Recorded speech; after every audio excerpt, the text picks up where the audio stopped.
कोर्टामध्ये मराठी भाषा ही वापरली जावी आणि त्याचा एक पर्याय उपलब्ध असावा प्रत्येकाला, यासाठी तुम्ही खूप काम केलेलं आहे. आता महाराष्ट्रामध्ये जिल्हा आणि तालुका न्यायालयांमध्ये जवळजवळ 80 ते 90% मराठीचा वापर होतो असं समजायला हरकत नाही. एका वर्षामध्ये सर्वोच्च न्यायालयाच्या 36,000 निकालपत्र आम्ही हिंदीमध्ये त्याचं भाषांतर केलं.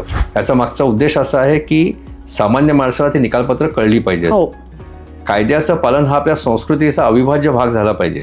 ठाण्यामध्ये आपल्याकडे ब्रह्मळा तलाव होता, त्याच्यावरती 70-80 बेकायदेशीर बांधकामं झाली होती. न्यायालयाच्या निकालाने ती बांधकामं तुटली. तिथे आता पुन्हा तलाव झालाय, तलावाच्या भोवती बाग झालेली आहे चांगली. आता रस्त्यांबद्दलचं PI झालं, त्यातनं तो निकाल आला की खराब रस्त्यांमुळे कोणाचा जीव गेला किंवा कोणाला इंजुरी झाली त्याला नुकसान भरपाई मिळाली पाहिजे.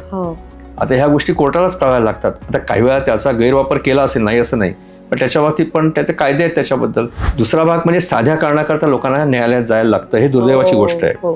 आता उच्च न्यायालयाचा निकाल आहे ह्याच्याबद्दल की कुठले होर्डिंग लागलं, त्या होर्डिंगवरती परवानगीचा नंबर जर लिहिलेला नसेल तर ते बेकायदेशीर समजावं आणि नगरपालिकेने ताबडतोब काढलं पाहिजे. ते पोलीस दलांचं बळ हे अनेक अनावश्यक ठिकाणी सुद्धा वापरलं जातं. एक तू सांगितलंस ते बरोबर आहे अगदी, की राजकीय नेत्यांच्या सुरक्षिततेकरता त्यांचे कार्यक्रम असतील, त्या बंदोबस्ताकरता एवढे पोलीस तिथे असतात. त्यामुळे ज्या पोलिसांनी सामान्य माणसासाठी कायदा आणि सुव्यवस्था राखण्याचं काम करायचं आहे ते लोक तिकडे असतात.